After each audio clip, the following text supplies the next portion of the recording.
Bonjour à tous et merci de suivre cette conférence en ligne qui porte sur le crime de haute trahison.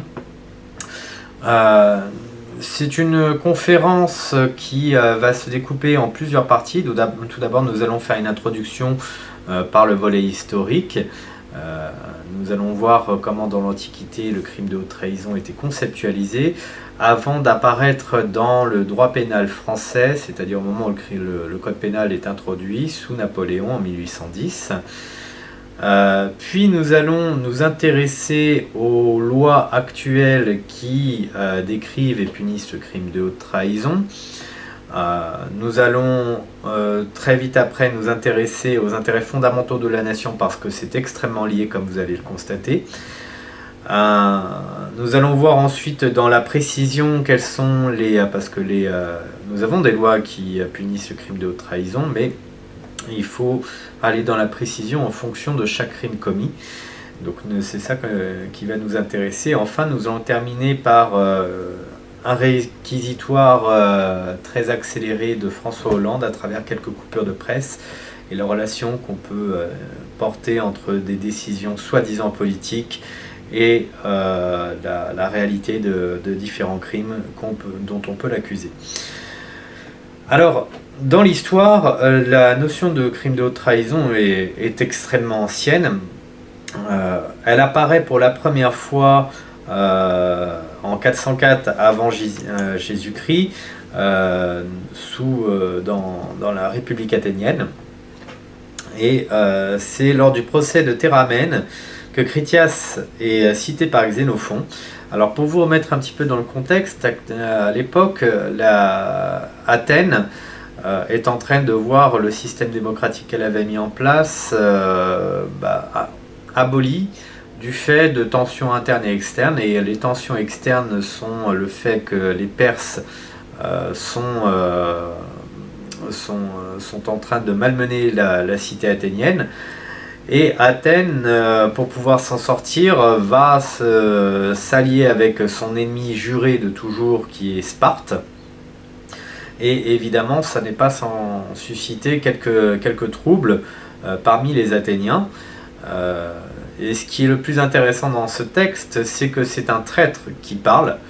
On constatera souvent qu'on imputera de crimes de haute trahison souvent à des gens qui étaient des personnes qui prévenaient la population justement d'un crime. Donc voilà, je vais vous lire le texte et on verra ce qu'on pourra en retenir. Sénateurs, si l'un d'entre vous pense que l'on prononce trop d'arrêts de mort, qu'il songe que ces rigueurs sont communes à toutes les révolutions, que les partisans d'un gouvernement oligarchique ont nécessairement une foule d'ennemis dans la ville la plus peuplée de toute la Grèce, une ville nourrie depuis si longtemps au sein de la liberté. Bien convaincu que la démocratie ne vous est pas moins à charge qu'à nous-mêmes, bien convaincu qu'elle ne sera d'une part jamais agréable à Sparte, à qui nous devons notre salut, de l'autre qu'il y a de sûreté que dans le gouvernement des grands, nous avons changé de concert avec les Spartiates la forme de notre république, et nous cherchons à nous défaire de quiconque nous paraît s'opposer à l'oligarchie. Mais nous croyons juste de punir surtout celui d'entre nous qui tenterait d'ébranler la constitution nouvelle. Or, comme nous le savons, Théramène, que voici, fait tout ce qui est en lui pour nous perdre tous. Et pour qui cette perfidie serait-elle un problème ?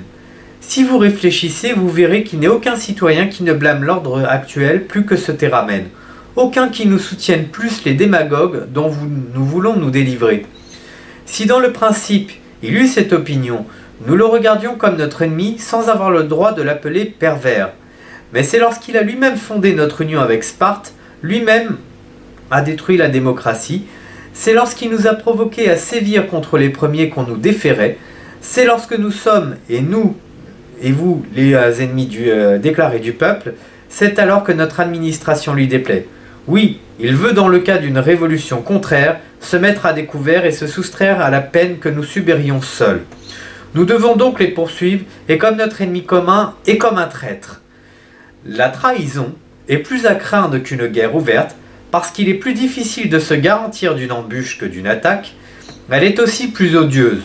On se réconcilie avec des ennemis jurés, on leur donne sa confiance, mais on ne fit jamais la paix avec l'homme qu'on reconnu traite. Toute confiance est désormais impossible. Donc ce sont des textes qui ne sont pas faciles à lire parce que ce sont des phrases à rallonge, donc j'espère que vous me pardonnerez les difficultés de lecture.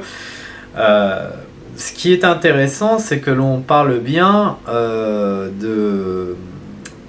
d'intérêts violés.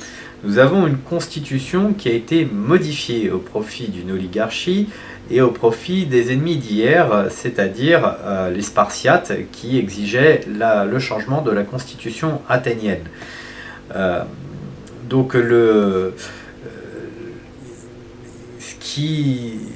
Critias est considéré comme l'un Théramène est considéré comme l'un des responsables de ce changement constitutionnel, du changement de cet ordre, mais Théramène visiblement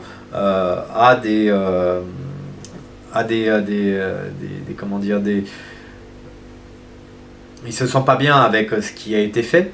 Il a des états d'âme, des aléas moraux et visiblement n'y tient plus. Et c'est pour cela qu'on l'accuse de crime de haute trahison. En fait, ça intéresse simplement le gouvernement oligarchique qui se met en place. Ce qui est quand même intéressant dans ce texte, c'est la toute fin du texte qui donne bien l'envergure de ce que c'est qu'un crime de haute trahison. Pourquoi c'est un crime qui est impardonnable. La trahison est plus à craindre qu'une guerre ouverte parce qu'il est plus difficile de se garantir d'une embûche que d'une attaque. Elle est aussi plus odieuse. On se réconcilie avec des ennemis jurés, on leur donne sa confiance, mais on ne fit jamais la paix avec l'homme qu'on reconnu traite. Toute confiance est désormais impossible. Alors, il y a dans la même époque, nous sommes, on va dire, en 133 avant Jésus-Christ, les Romains aussi s'intéressent à ces questions-là, ils ont eux aussi un droit. Et on va voir au travers d'une affaire de crime de haute trahison, c'est quoi les intérêts fondamentaux de la nation, puisque ce sont les Romains qui vont finalement le créer, ce principe, au travers du crime de lèse-majesté. C'est la lex apuleia de majestate. Donc, à quel moment ça apparaît? Je vais vous lire une petite synthèse que j'ai rédigée. Donc, depuis la fondation de Rome, l'organisation des Romains se considère sous la forme d'une subdivision géographique des tribus et non sur des motifs ethniques. La perception de la territorialité est donc importante chez les Romains. Les Romains disposent de plusieurs types d'assemblées populaires leur permettant de conserver un certain pouvoir contre les patriciens, c'est-à-dire la noblesse de l'époque. Et les représentants de la plèbe sont élus tribuns et peuvent défendre la cause des pauvres soit au Sénat, soit au consul, soit dans un tribunal. Depuis les temps les plus anciens, le droit coutumier des Romains reconnaît les notions de biens et terres publics. Donc dès le départ, la notion de bien public est existante chez les Romains.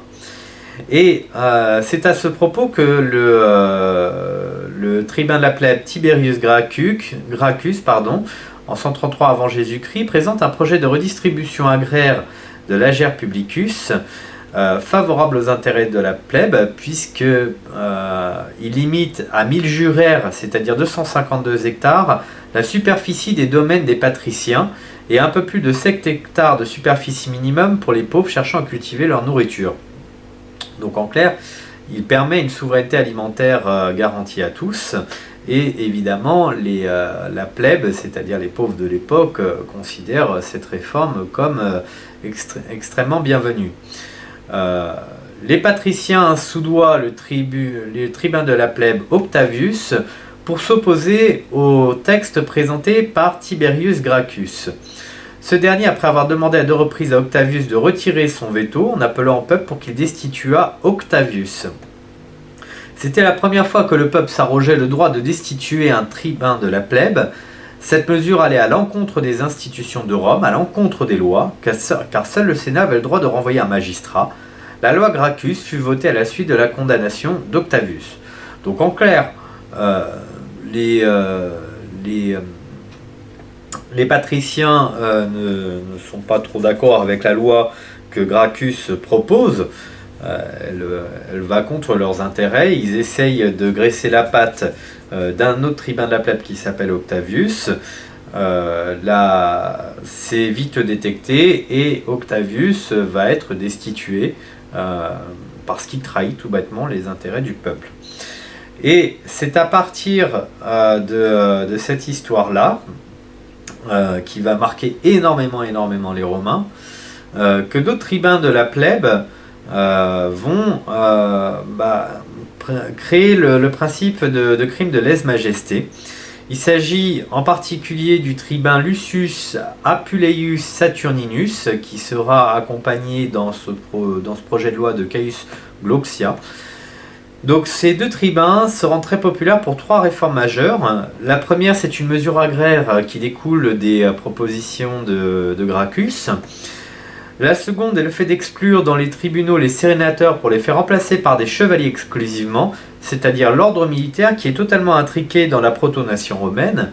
La conscription est organisée dans la République de Rome, elle permet de s'élever dans sa carrière et échapper à l'obligation de payer ses dettes aux prêteurs de la noblesse. C'est-à-dire que lorsque vous deveniez militaire pour Rome et que vous partiez en guerre, vos dettes étaient gelées. Donc c'était très recherché que de rentrer dans l'armée à ce titre. Par ailleurs, les chevaux utilisés par les chevaliers sont publics, c'est-à-dire la propriété collective de tous les Romains. La notion de bien public, comme je vous le disais, est déjà préexistante. Et cette mesure défendue par Saturninus était donc très populaire, car les sénateurs étaient toujours impitoyables avec les débiteurs de leurs créances, là où l'ordre militaire soutenait volontiers les insurrections populaires et se montrait plus neutre dans ses décisions politiques et de justice. Voilà pourquoi le fait d'avoir incorporé l'ordre militaire dans les assemblées, et notamment les tribunaux, va être très populaire. Mais la troisième loi qui va avoir une importance fondamentale dans l'histoire du droit et par rapport à ce qui nous intéresse, c'est le principe de crise de lèse-majesté. Alors, la plupart des gens pensent que le crime de lèse-majesté ne s'intéresse qu'aux souverains, qu'aux monarques, mais en vérité, c'était contre le crime de lèse-majesté, c'était un crime contre le peuple. Et Tacite, dans les Annales, dira ceci à propos du crime de lèse-majesté. La notion de crime majestatum recouvrait les crimes de trahison envers l'armée, sédition à l'égard de la plèbe, enfin mauvaise gestion des affaires publiques nuisible à la majesté du peuple romain. Voilà les deux axes que nous allons étudier aujourd'hui sous le regard actuel des lois, mais qui sont très anciennes. Il y a plus de 2000 ans, on était déjà en train de parler d'intérêts fondamentaux de la nation, ce qu'on va appeler, quand ils sont violés, on va considérer que c'est un crime de lèse-majesté, et c'est ce qui nous permet aussi de définir ce que c'est qu'un crime de haute trahison. Alors, évidemment, dans l'histoire, on va avancer, je vais vous épargner de nombreuses périodes historiques pour aller directement à l'époque de Napoléon. Vous savez que c'est sous Napoléon que le code civil et le code pénal vont être introduits, notamment sous la direction de Jean-Baptiste Treillard, qui va coordonner les travaux de rédaction de ces deux codes. Et le premier code pénal français, dans son titre 3, grave les mentions suivantes: les crimes et délits contre la chose publique. Le premier chapitre de ce titre 3 du code pénal de 1810 porte sur les crimes et délits contre la sûreté de l'État. Et la section première de ce chapitre évoque les crimes et délits contre la sûreté extérieure de l'État. Voilà, donc là nous sommes bien dans des crimes qui intéressent la totalité des Français. Nous parlons des intérêts fondamentaux de la nation qui peuvent être violés, et cela est criminel. Alors, je vais vous lire quelques articles du code pénal de 1810, mais ça va vous donner la force quand même des punitions qui étaient données à l'époque, mais aussi faire voir qu'on était déjà très précis pour définir c'était quoi un crime de haute trahison. Alors l'article 75 dit que tout Français qui aura porté les armes contre la France sera puni de mort, ses biens seront confisqués. L'article 76 dispose que « Quiconque aura pratiqué des machinations ou entretenu des intelligences avec des puissances étrangères ou leurs agents pour les engager à commettre des hostilités ou entreprendre la guerre contre la France, ou pour leur en procurer les moyens, sera puni de mort et ses biens seront confisqués. » Cette disposition aura lieu dans le cas même où les dites machinations ou intelligences n'auraient pas été suivies d'hostilité. Donc très clairement, des intelligences, c'est du complot. L'article 77 lui dit « Sera également puni de mort et de la confiscation de ses biens quiconque aura pratiqué des manœuvres ou entretenu des intelligences avec les ennemis de l'État à l'effet de faciliter leur entrée sur le territoire et dépendance de l'Empire français, ou de leur livrer des villes, forteresses, places, postes, ports, magasins, arsenaux, vaisseaux ou bâtiments appartenant à la France, ou de fournir aux ennemis des secours en soldats, hommes, argent, vivres, armes ou munitions, ou de seconder les progrès de leurs armes sur les possessions ou contre les forces françaises de terre ou de mer, soit en ébranlant la fidélité des officiers, soldats, matelots ou autres, envers l'empereur et l'État, soit de toute autre manière. » Donc en clair, on cherche déjà dans l'article 77 à faire voir les différentes façons qu'il y a de faire des intelligences avec des puissances étrangères.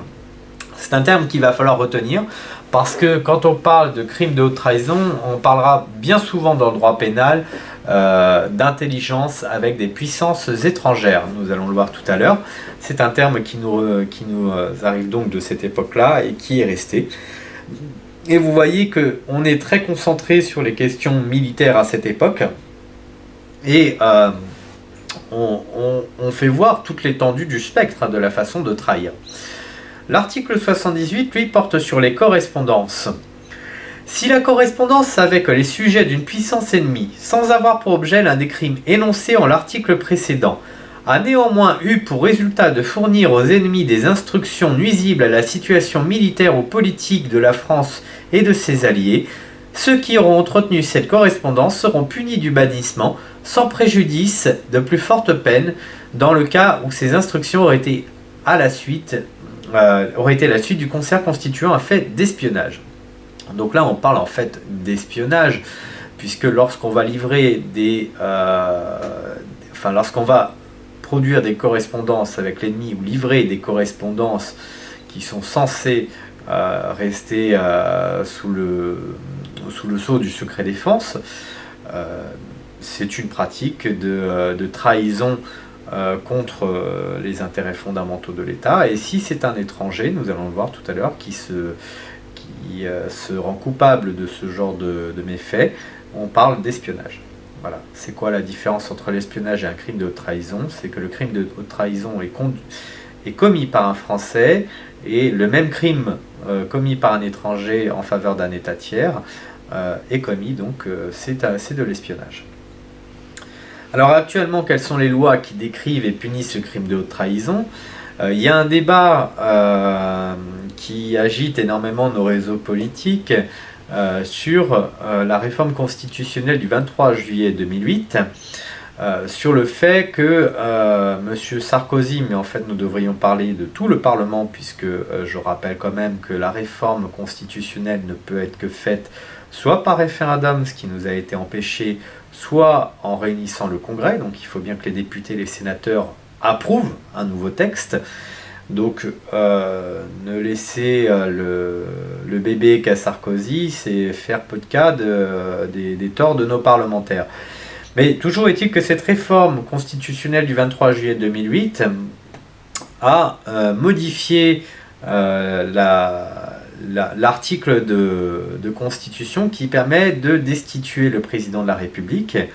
Je vais vous lire tel qu'il était rédigé, la Constitution du 4 octobre 1958 dans sa version originale dispose dans son article 68 que le président de la République n'est responsable des actes accomplis dans l'exercice de ses fonctions qu'en cas de haute trahison. Donc, on suppose déjà bien, à l'époque de la rédaction de cette Constitution, que le président de la République peut se rendre coupable de crimes de haute trahison. Il ne peut être mis en accusation que par les deux assemblées statuant par un vote identique au scrutin public à la majorité absolue des membres les composant. Il est jugé par la Haute Cour de justice. Les membres du gouvernement sont pénalement responsables des actes accomplis dans l'exercice de leurs fonctions et qualifiés crimes ou délits au moment où ils ont été commis.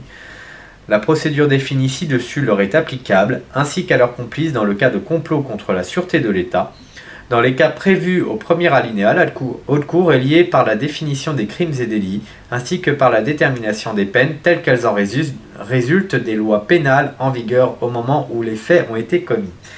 En fait, il y a eu deux réformes constitutionnelles.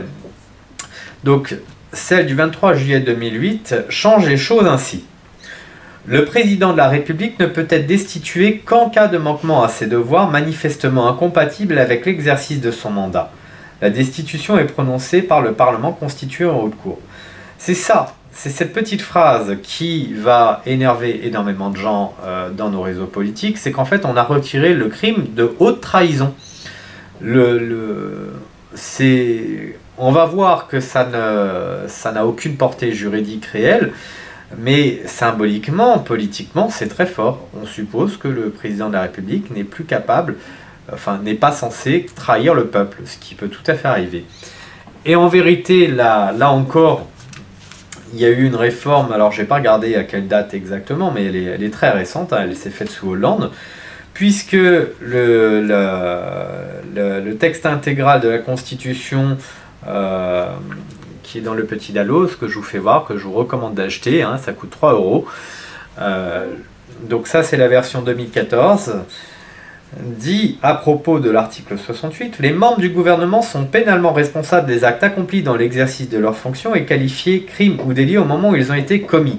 Ils sont jugés par la Cour de justice de la République. La Cour de justice de la République est liée par la définition des crimes et délits, ainsi que la détermination des peines telles qu'elles résultent de la loi.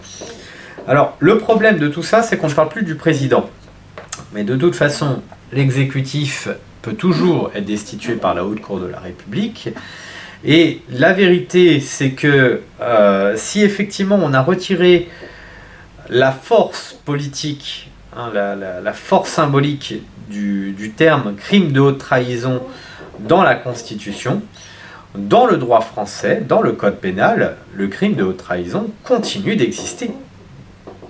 Ainsi, les articles 411.2 à 411 du code pénal constituent la trahison lorsqu'ils sont commis par un Français ou un militaire au service de la France, et l'espionnage lorsqu'ils sont commis par toute autre personne. Donc ça, là, ce que je viens de vous lire, c'est l'article 411.1 du code pénal. Alors, le découpage de toutes ces lois-là qui vont concerner la haute trahison, dans la section 1, nous allons avoir de la livraison de toute ou partie du territoire national des forces armées ou de matériel à une puissance étrangère. La section 2 va s'intéresser aux intelligences avec une puissance étrangère. La section 3 de la livraison d'informations à une puissance étrangère. La section 4 au sabotage. La section 5 de la fourniture de fausses informations. La section 6 de la provocation au crime prévue au présent chapitre. Alors, il faut savoir que le crime de haute trahison va s'articuler essentiellement autour d'un article de loi, c'est-à-dire qu'il va avoir plein de petits copains tout autour de lui, mais qui définit réellement c'est quoi la haute trahison, à savoir l'article 405 du code pénal qui dispose que le fait d'entretenir des intelligences avec une puissance étrangère ou avec une entreprise ou organisation étrangère ou sous contrôle étranger ou avec leurs agents, lorsqu'il est de nature à porter atteinte aux intérêts fondamentaux de la nation, est puni de 10 ans d'emprisonnement et de 150 000 € d'amende. Donc voilà l'article qui reprend, si vous vous rappelez bien, l'article, je crois que c'était le 74 ou le 73 du code pénal de 1810, qu'il a un peu épuré, un peu nettoyé. On parle toujours d'intelligence avec une puissance étrangère et on parle toujours d'intérêts fondamentaux de la nation. Alors je vous rappelle la définition de Tacite sur les intérêts fondamentaux de la nation. La notion de crime de majestatum recouvrait les crimes de trahison envers l'armée, la sédition à l'égard de la plèbe, enfin mauvaise gestion des affaires publiques, nuisible à la majesté du peuple romain. Bien dans le code pénal français, aujourd'hui, la définition est différente, elle est plus large. C'est l'article 410.1 du code pénal qui dispose que les intérêts fondamentaux de la nation s'entendent au sens du présent titre de son indépendance, de l'intégrité de son territoire, de sa sécurité, de la forme républicaine de ses institutions, des moyens de sa défense et de sa diplomatie, de la sauvegarde de la population en France et à l'étranger, de l'équilibre de son milieu naturel et de son environnement, et des éléments essentiels de son potentiel scientifique et économique et de son patrimoine culturel. En clair, c'est très large. Et une autre façon d'aborder les intérêts fondamentaux de la nation, c'est s'intéresser à ce que dit l'infraction formelle de l'article 405 du Code pénal, qui définit donc qui est l'article majeur à propos de la haute trahison. Et voici comment l'infraction formelle est rédigée dans le Code pénal. Le crime prévu par l'article 83 du Code pénal, donc c'est le Code pénal ancien, c'est les premières versions, est constitué lorsque sont établies des intelligences avec des agents d'une puissance étrangère de nature indépendamment de tout résultat positif, à nuire à la situation militaire ou diplomatique de la France ou à ses intérêts économiques essentiels. Donc, on réduit en fait le spectre dans l'infraction formelle à la nuisance que l'on peut porter à la situation militaire ou diplomatique de la France ou à ses intérêts économiques essentiels. Vous allez voir que ça va compter tout à l'heure lorsqu'on va s'intéresser aux agissements de M. Hollande. Alors, justement, qui est le responsable militaire et diplomatique de nos intérêts fondamentaux? Qui les préserve, qui est censé veiller à ce que ces intérêts fondamentaux ne soient jamais violés?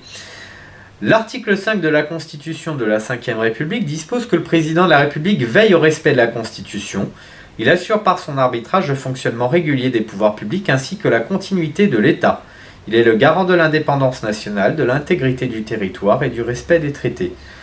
Donc là, on entre typiquement dans la définition de l'article 410.1 du Code pénal sur les intérêts fondamentaux de la nation.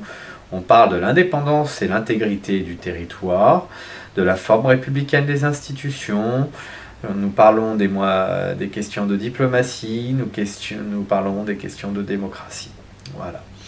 Alors, au-delà de ça, donc c'est le président de la République qui est responsable de ça. On ne parle pas d'une autre personne dans la Constitution. On ne parle pas du gouvernement, on ne parle pas du Parlement. On dit que c'est le président de la République qui veille à tout cela. Nous avons ensuite le Code de la défense qui nous aide un petit peu. Et notamment l'article 1111.2 du Code de la défense qui précise le pouvoir exécutif.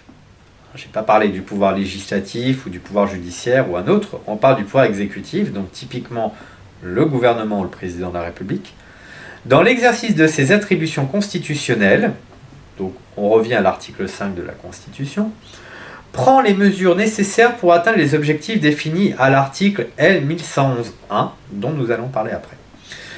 En cas de menace, ces mesures peuvent être soit la mobilisation générale, soit la mise en garde définie à l'article L 2141.1, soit des dispositions particulières prévues à l'alinéa suivant, qui dispose que, en cas de menace portant notamment sur une partie du territoire, sur un secteur de la vie nationale ou sur une fraction de la population, des décrets pris en Conseil des ministres peuvent ouvrir au gouvernement tout ou partie des droits définis à l'article L 2141.3. Alors, si ça me paraît important d'insister sur le dernier alinéa de l'article L1111.2 du Code de la Défense, c'est qu'on parle de secteur de la vie nationale, de fraction de la population, de partie du territoire. Donc, le Code de la Défense, en clair, impose au président de la République de réagir à toute forme d'agression, quand bien même ce sont des agressions militaires qui ne portent pas sur l'intégralité du territoire, qui ne portent pas sur la totalité de nos infrastructures ou sur toute la population. Ça peut être par exemple de l'espionnage. C'est un secteur de la vie nationale qui a été espionné. Nous allons y revenir tout à l'heure. C'est pour ça que je fais attention à bien vous encourager à retenir certains termes juridiques pour que plus tard nous puissions les associer à des affaires qui logiquement vont être très parlantes. Alors, l'article 1102 du Code de la Défense mentionne l'article L1101 du Code de la Défense qui lui évoque la stratégie de sécurité nationale. Elle découle d'une célèbre ordonnance qu'avait rédigée De Gaulle à ce sujet. Voilà comment l'article est rédigé. La stratégie de sécurité nationale a pour objet d'identifier l'ensemble des menaces et des risques susceptibles d'affecter la vie de la nation, notamment en ce qui concerne la protection de la population, l'intégrité du territoire et la permanence des institutions de la République, et de déterminer les réponses que les pouvoirs publics doivent y apporter. L'ensemble des politiques publiques concourt à la sécurité nationale. Alors là, c'est intéressant parce dans un article de loi, on met le mot politique. L'ensemble des politiques publiques concourent à la sécurité nationale. C'est-à-dire qu'on met une responsabilité écrasante sur le président de la République, à savoir que on ne parle plus d'idéaux politiques quand il s'agit de la défense nationale. On parle de politique publique dans le sens de la protection de nos intérêts fondamentaux, dans le sens de la protection de l'intégrité territoriale. Donc ce sont des politiques publiques qui ne sont pas liées à des idéologies particulières, elles ne sont pas liées à des idées tout court, elles sont liées à quelque chose qui est plus permanent, qui est la continuité de l'État. La politique de défense a pour objet d'assurer l'intégrité du territoire et la protection de la population contre les agressions armées. Elle contribue à la lutte contre les autres menaces susceptibles de mettre en cause la sécurité nationale. Encore une fois, on ne considère pas que les seules menaces qui puissent exister seraient, par exemple, un bombardement intensif de la France. Il y a d'autres façons de menacer les intérêts fondamentaux de la nation. Il y a d'autres façons de menacer la sûreté du territoire.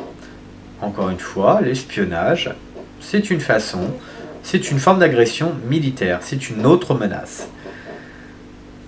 Donc, on va avancer un petit peu. Je vous ai parlé donc de secteurs de la vie nationale, d'autres menaces. Alors, il faut rentrer dans ce que dit exactement le code pénal de façon très précise sur la haute trahison pour comprendre de quoi nous parlons. Alors par exemple sur les télécommunications, ça c'est bien un secteur de la vie nationale qui peut subir des menaces particulières. Alors on a par exemple l'article 413.9 du code pénal qui va définir les régimes de protection de nos communications.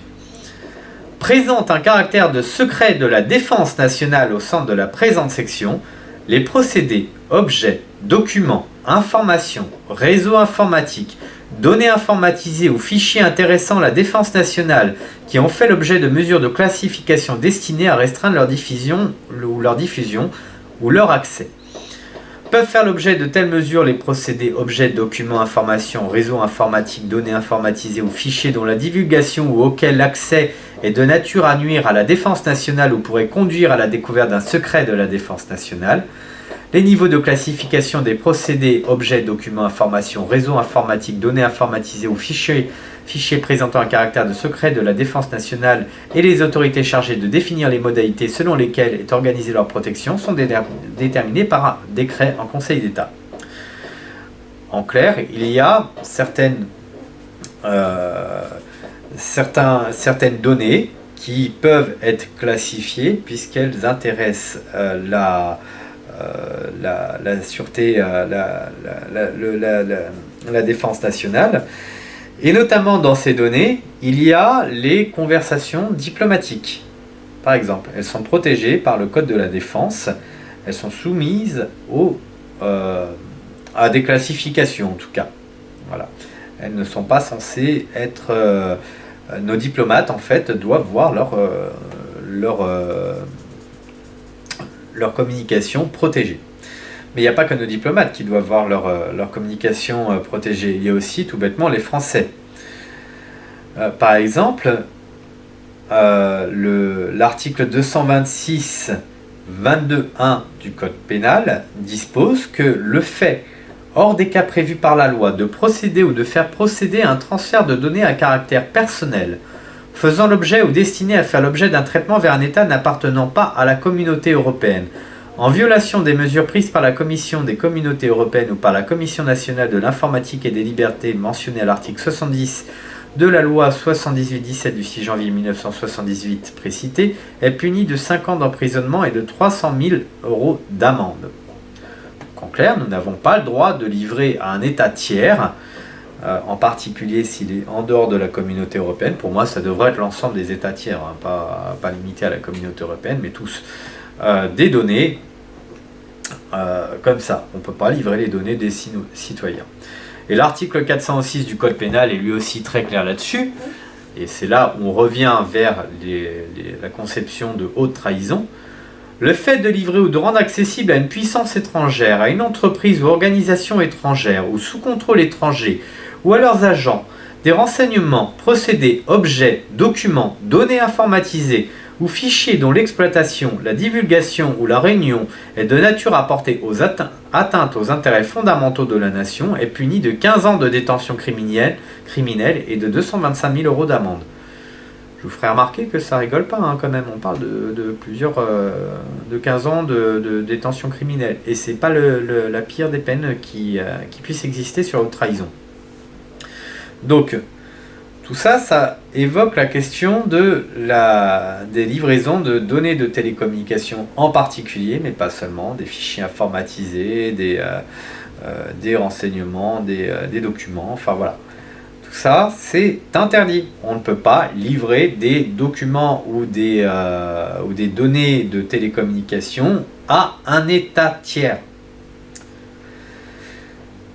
Alors ensuite, on a les intérêts économiques et diplomatiques de la France, avec l'article 405 du Code pénal que je vous ai lu tout à l'heure. Je vais le relire parce qu'il reste de toute façon l'article central autour duquel s'articulent tous les autres articles.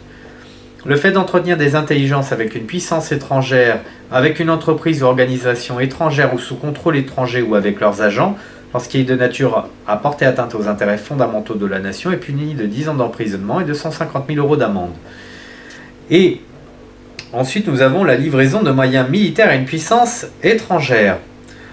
Le fait de livrer une puissance étrangère à une organisation étrangère ou sous contrôle étranger ou à leurs agents, soit des troupes appartenant aux forces armées françaises, soit tout ou partie du territoire national, est puni de la détention criminelle à perpétuité et de 750 000 € d'amende.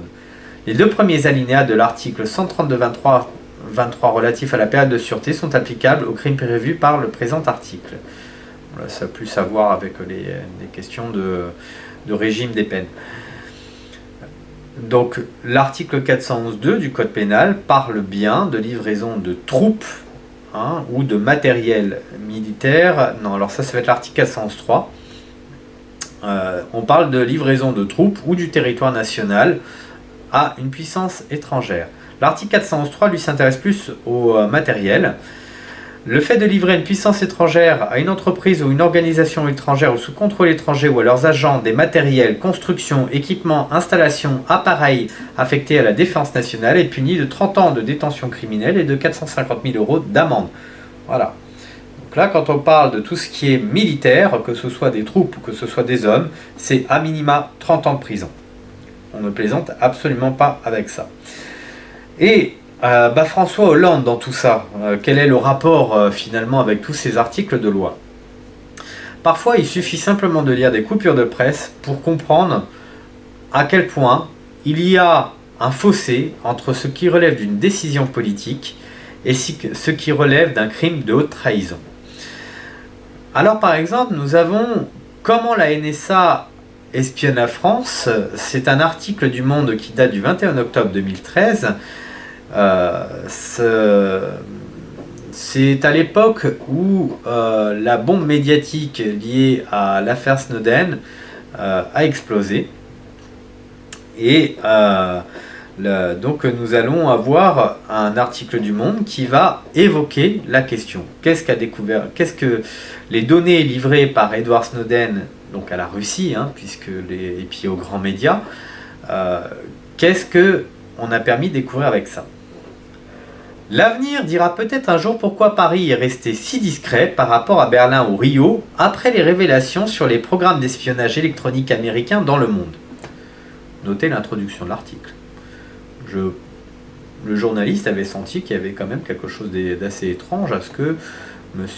Hollande ne réagisse pas tant que ça. Car la France a été tout autant ciblée et dispose aujourd'hui de preuves tangibles que ses intérêts sont quotidiennement visés.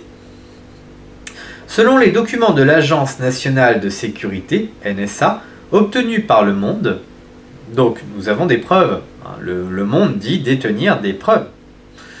Les communications téléphoniques des citoyens français sont en effet interceptées de façon massive. Retenez l'adjectif massive. Ces pièces dévoilées en juin par l'ex-consultant de l'agence Edward Snowden décrivent les techniques utilisées pour capter illégalement les secrets ou la simple vie privée des Français.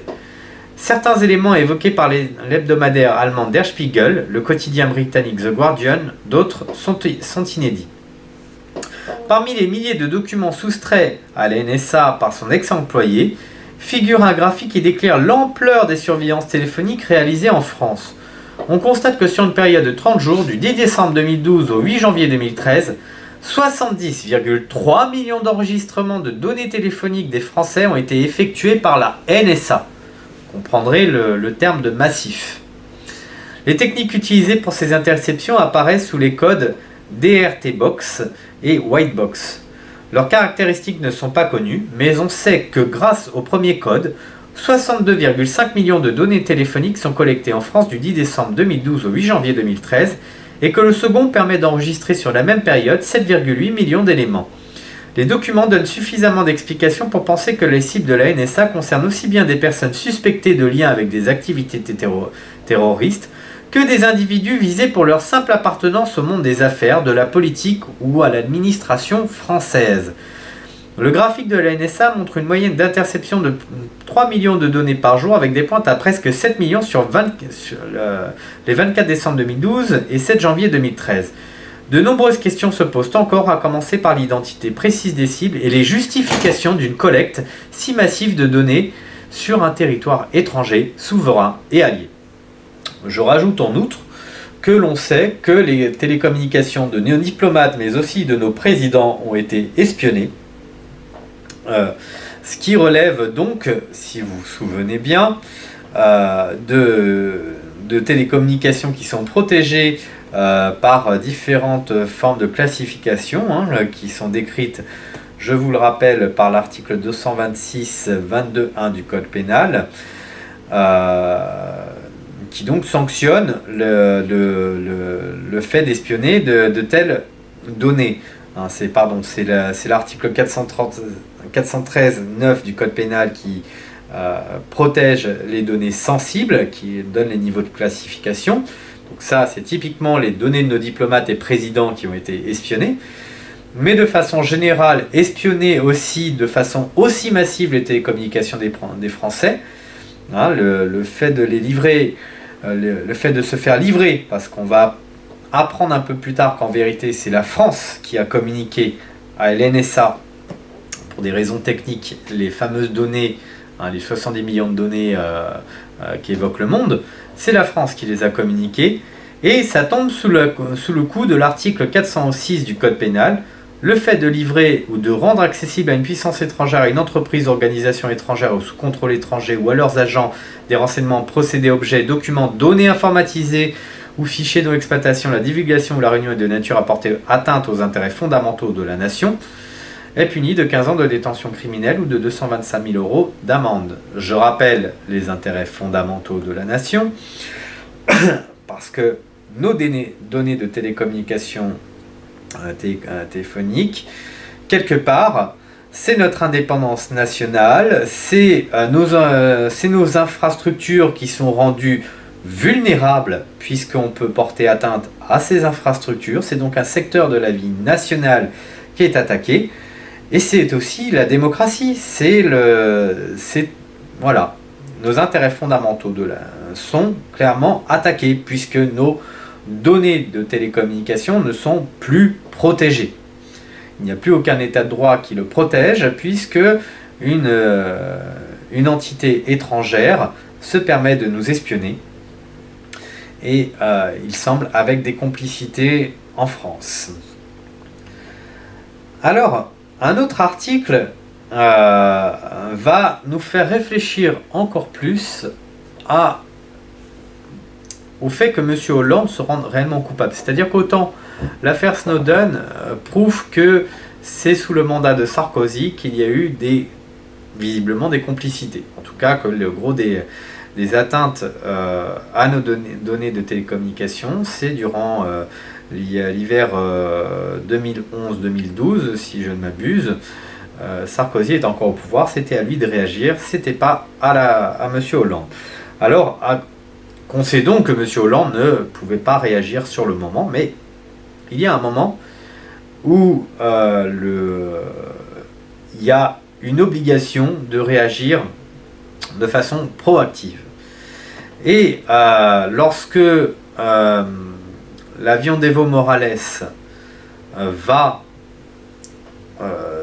partir de Russie le 3 juillet 2013, après un an, M. Morales a rencontré M. Poutine, ils ont eu une conversation diplomatique, l'avion d'Evo Morales repart dans son pays, et si vous vous souvenez de ça, il va se retrouver bloqué sur le tarmac de l'aéroport de Vienne en Autriche. Et je vais lire l'article pour qu'on s'en rappelle bien, et moi je relis cette affaire-là à l'article 411.2 et l'article 403 du Code pénal, je vais m'en expliquer après. La France avait-elle le droit de refuser son espace aérien à un chef d'État? C'est un article du site sled.fr qui date donc du 3 juillet 2013. Dans la nuit du mardi 2 au mercredi 3 juillet, la Bolivie a accusé plusieurs pays européens, dont la France, d'avoir refusé d'autoriser l'avion du président bolivien Evo Morales, qui revenait de Moscou, à survoler leur territoire, obligeant l'appareil à atterrir à Vienne en Autriche. La Paz affirme que la France, l'Italie, le Portugal et l'Espagne ont refusé que l'avion traverse leurs espaces aériens parce qu'ils craignaient qu'Edward Snowden, l'ancien agent du renseignement à l'origine des révélations autour des programmes de surveillance et d'espionnage américains, se trouve à bord, le tout sur fond de pression de Washington. Donc là, on arrive quand même sur l'aspect le plus important de l'article. On parle de pression de Washington sur nos pays, sur la France, l'Italie, le Portugal, etc., qui conduisent les décisionnaires politiques, qui ne peuvent être que au sein de l'exécutif. Là, c'est le président de la République en premier lieu, le Premier ministre, le ministre des Transports, le ministre des Affaires étrangères et le ministre de la Défense qui sont impliqués. Et l'espace aérien est formé au motif que les États-Unis soupçonnent que Edward Snowden se trouve dans l'avion d'Evo Morales. Donc, je rappelle qu'Evo Morales a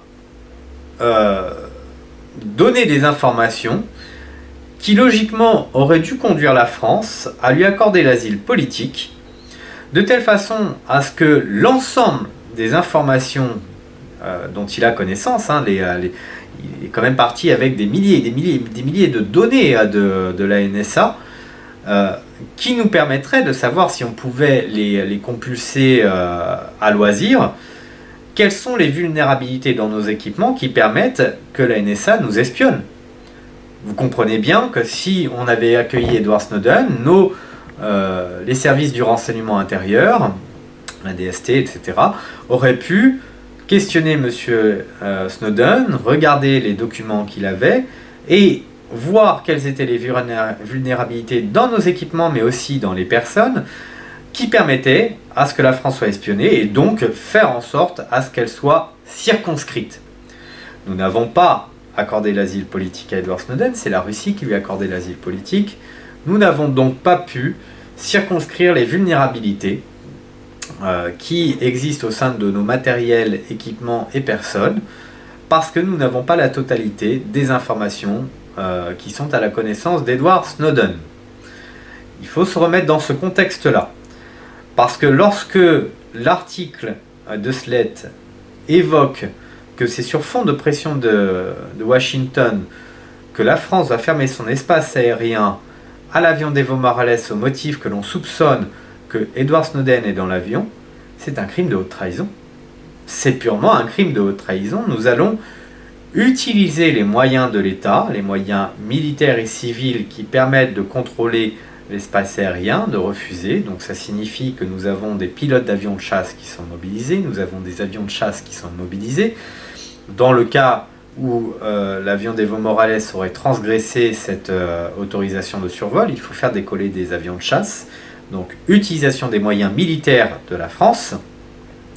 Et nous avons évidemment tous les radars qui sont là pour être à l'écoute. Et nous avons évidemment tous les moyens diplomatiques qui sont utilisés. Si la France a exprimé ses regrets pour les retards dans la confirmation de l'autorisation de survol de son territoire, plusieurs diplomates et responsables politiques sud-américains ont vivement critiqué l'incident et le comportement supposé des pays impliqués, estimant qu'il s'agissait d'une violation du droit international, ce qui est vrai, et plus particulièrement des immunités qui protègent les chefs d'État. Un pays a-t-il le droit de refuser à un chef d'État de survoler son territoire? En théorie, non, mais il ne peut pas lui arriver grand-chose s'il le fait.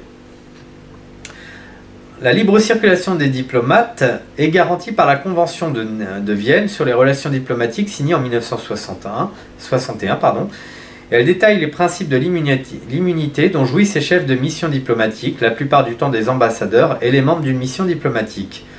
Ce texte ratifié par 189 pays précise notamment qu'un État qui accueille un diplomate étranger doit, sauf en cas de menace pour la sécurité nationale, lui assurer la liberté de déplacement de circulation sur son territoire.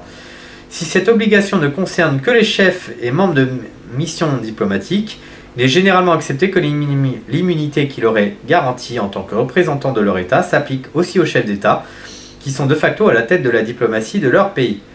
Il existe toutefois des exceptions qui permettent à un pays de déclarer un chef d'État étranger persona non grata.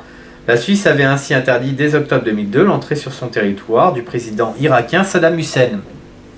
Le pays doit dans ce cas informer le chef d'État en question de son nouveau statut d'indésirable afin d'éviter qu'il ne s'y rende.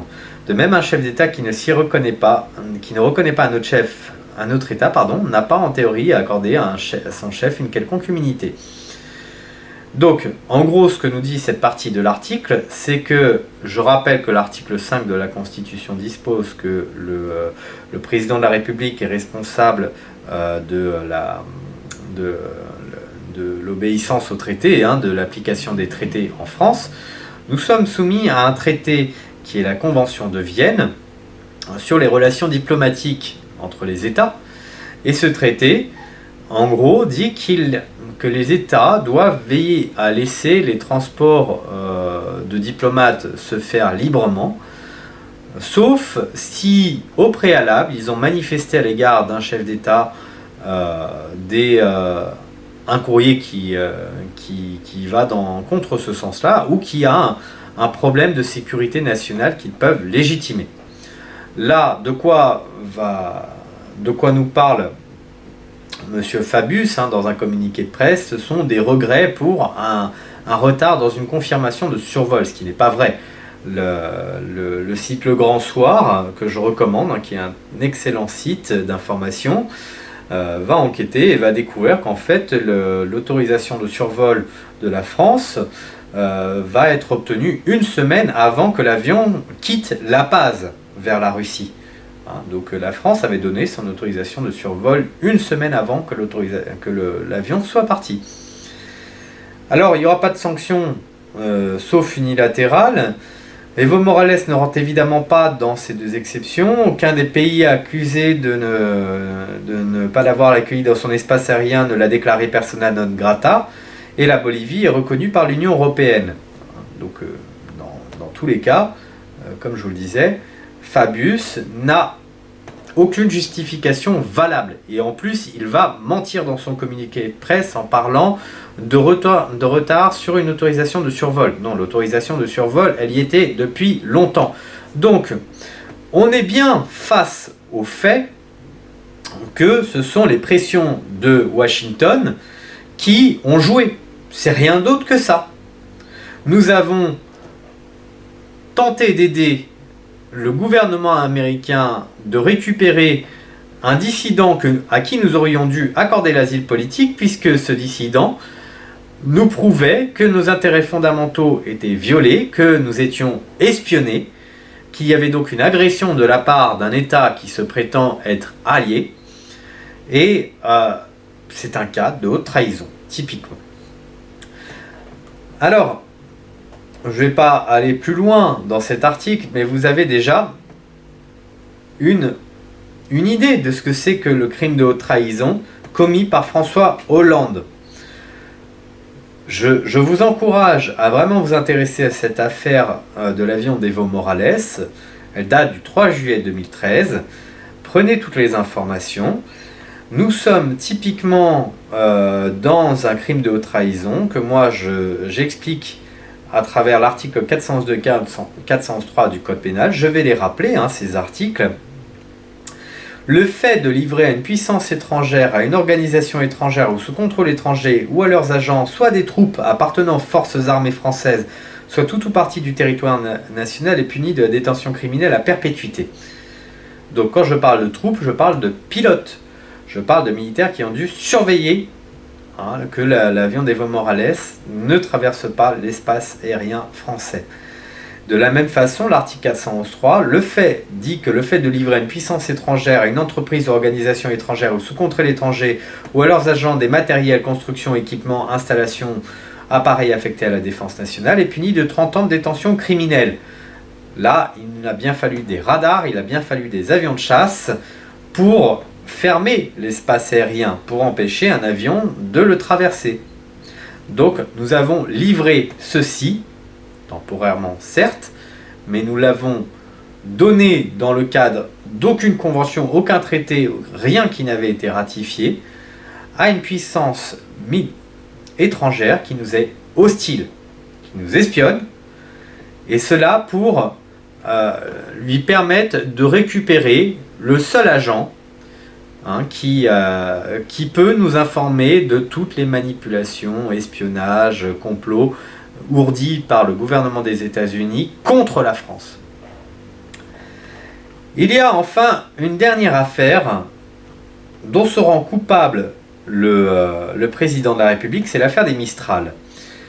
Elle relève de l'article 405 du Code pénal. Je vais vous lire cette fois-ci une publication qui date du 5 juin 2014, c'est publié par Le Monde, qui s'intitule « Obama préférait que Paris suspende la vente de Mistral à la Russie ». Encore une fois, M. Obama s'intéresse à nos affaires. Le sort des Mistral, ces navires militaires que la France doit vendre à la Russie, inquiète les États-Unis et les civils du sommet du G7 à Bruxelles. Barack Obama a ainsi rappelé qu'il préférerait voir cette vente suspendue en vertu des sanctions prises à l'encontre de Moscou en rapport avec la crise ukrainienne. J'ai exprimé mes inquiétudes et je ne pense pas être le seul à expliquer le président américain, reconnaissant qu'il s'agissait d'un gros contrat représentant des emplois pour la France. Toutefois, cette vente s'avère problématique pour Washington au moment même où la Russie a violé la loi internationale et l'intégrité du territorial de son voisin. Je vais m'arrêter là, je vais aller un petit peu plus loin sur un autre article qui est publié par France Info le 16 mai 2015 qui explique que la vente des navires Mistral est annulée. Donc, ils ont certainement relayé le communiqué de presse. L'ultimatum de la Russie pour la livraison de 2 navires de guerre Mistral pour la France expire mardi 16 mai. Le Vladivostok et le Sébastopol conçus à Saint-Nazaire sont prêts, mais l'État français refuse de les livrer à son client.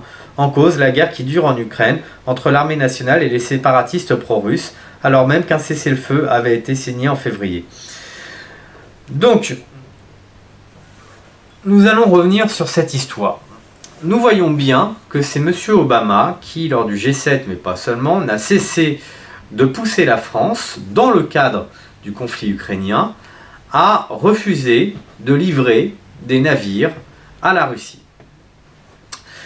Or, il s'avère que la Russie n'a pas violé le droit international par rapport à l'affaire ukrainienne, elle n'a jamais envahi l'Ukraine, que différentes institutions qui ont été vérifiées sur place comment ça se passait, des institutions internationales très sérieuses, reconnues comme l'OCDE notamment, ont constaté que la Russie ne faisait pas d'ingérence, en tout cas militaire, que si la Russie elle-même a témoigné que si elle voulait envahir l'Ukraine, il lui faudrait moins de 3 jours pour prendre Kiev.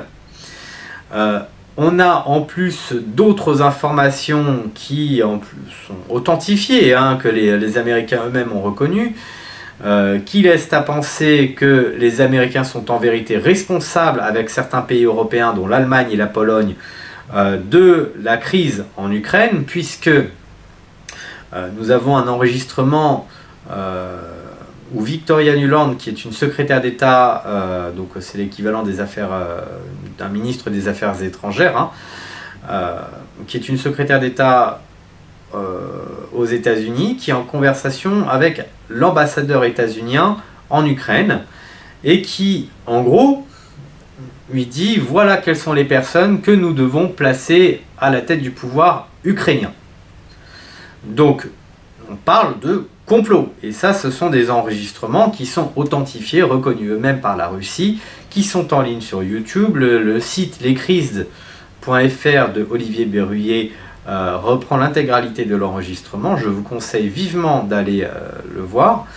Nous savons aussi que la NED, c'est une organisation dont on connaît les liens avec la CIA, c'est un secret de polichinelle, a financé des groupuscules néo-nazis en Ukraine pour les exciter jusqu'à créer le renversement du pouvoir.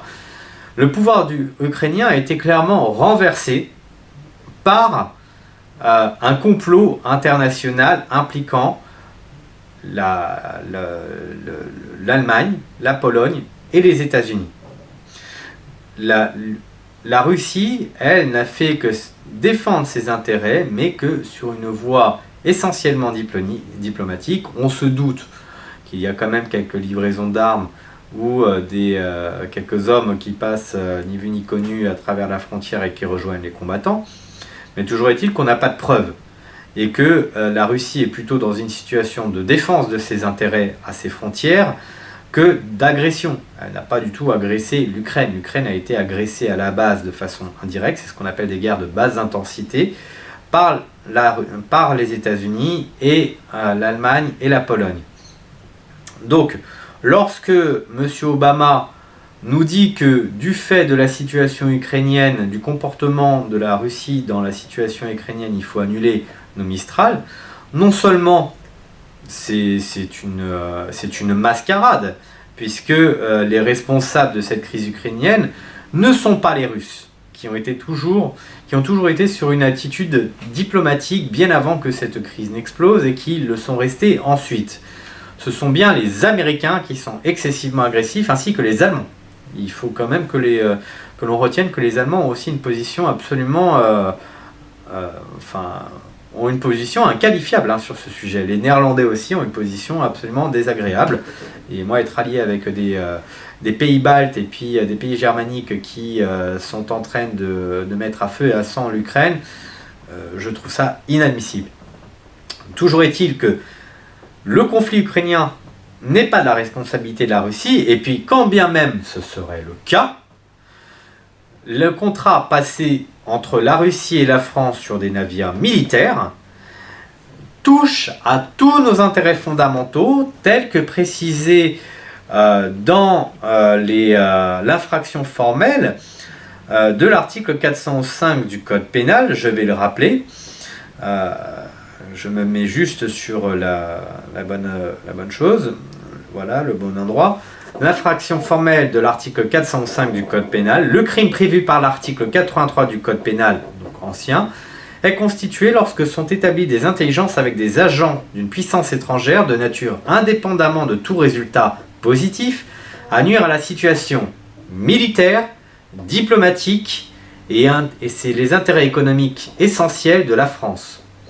La vente d'un navire Mistral, c'est un navire militaire, que l'on annule. Ce sont nos intérêts diplomatiques. Là, on refroidit nos relations très sévèrement avec la Russie.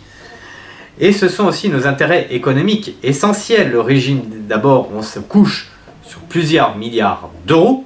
Tout ça revient à la France. Vous savez que la Russie nous contraint à ne pas pouvoir vendre ces bateaux à d'autres États parce qu'il y a une partie du matériel qui est russe.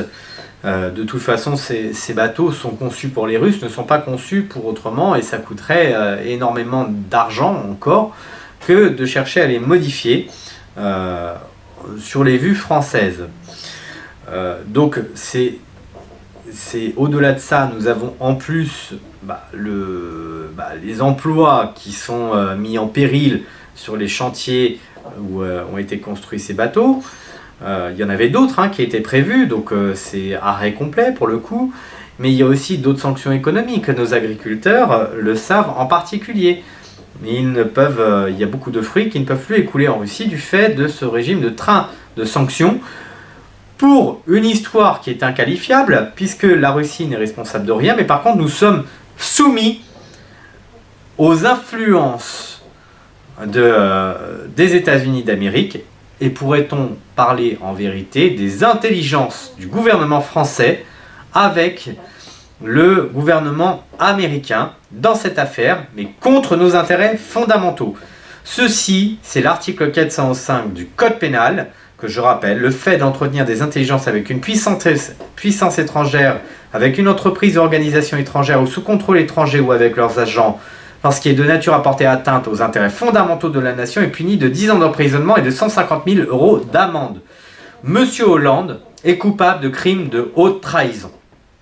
C'était tout l'objet en fait de cette conférence que j'espère ne pas avoir été trop longue. Je suis navré des difficultés d'élocution et de débit pour expliquer tout ça parce que c'est très compliqué d'avancer, surtout quand on a à jouer sur différents textes de loi à évoquer.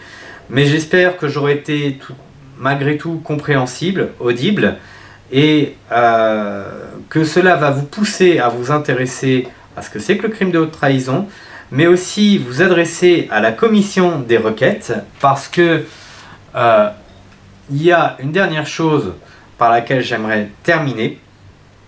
Nous allons revenir à la Constitution, qui dispose que dans l'article 68.2 de la Constitution, la Cour de justice de la République comprend 15 juges, 12 parlementaires élus, en leur sein et en nombre égal, par l'Assemblée nationale et par le Sénat, après chaque renouvellement général ou partiel de ces assemblées, et 3 magistrats du siège de la Cour de cassation, dont l'un préside la Cour de justice de la République.